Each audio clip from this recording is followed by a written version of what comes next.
Matapos ang kanyang matagumpay ng kampanya sa 2024 Paris Olympics, nakauwi na si bronze medalist Nesty Petesio sa Davao kung saan masaya siya at mainit na sinalubong ng kanyang pamilya at mga kababayan.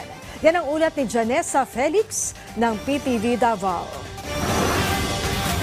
Mainit na sinalubong ng mga Davaoenyo ang pagdating ni Paris Olympics 2024 bronze medalist Nesty Petesio. Umaga pa lang, dumating na ang kanyang pamilya sa Davao International Airport kasama ang mga opisyalis ng Sangguniang Kabataan ng lungsod. Ang motorcade inorganisa mismo ng lokal na pamahalaan ng Davao. Pagkatapos ay tinanggap naman ito ni Councilor Christine Pinky Mercado at ni City Economic Enterprise Head Maki Macalipis. Masayang nagpapasalamat si Nesty na nakauwi nito sa Davao at makakasama niya na ulit ang kanyang pamilya na matagal na niyang hindi nagkakasama dahil sa mga trainings.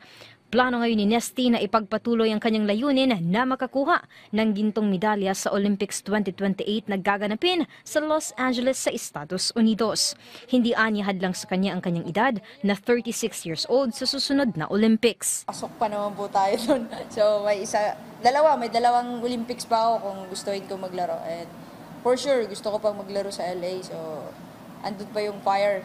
Hindi pa namamatay. So. Sa kabilang banda, masaya ang nanay ni Nesty na si Priscilla Petesio sa pagkapanalo sa Paris Olympics. Patuloy pa rin daw ang kanilang suporta sa mga plano ni Nesty lalo na sa kanyang karera sa boxing. Sobra po namang kalipay kay ang suporta sa natong Davaoenyo, labi na po din sa Davao City, bisan taga Santa Cruz, Minapuyo, at least padayon ang suporta sa among anak o nagpasalamat po mi sa Ginoo nga safety si Nesty sa iyang dula o safety siyang nakauli din sa amo karon. Nakatakdang magsagawa ng motorcade ang lokal na pamahalaan ng Santa Cruz sa Martes, ika-22 ng Agosto sa pagdating ni Nesty sa kanyang lugar ng kapanganakan sa munisipalidad ng Santa Cruz.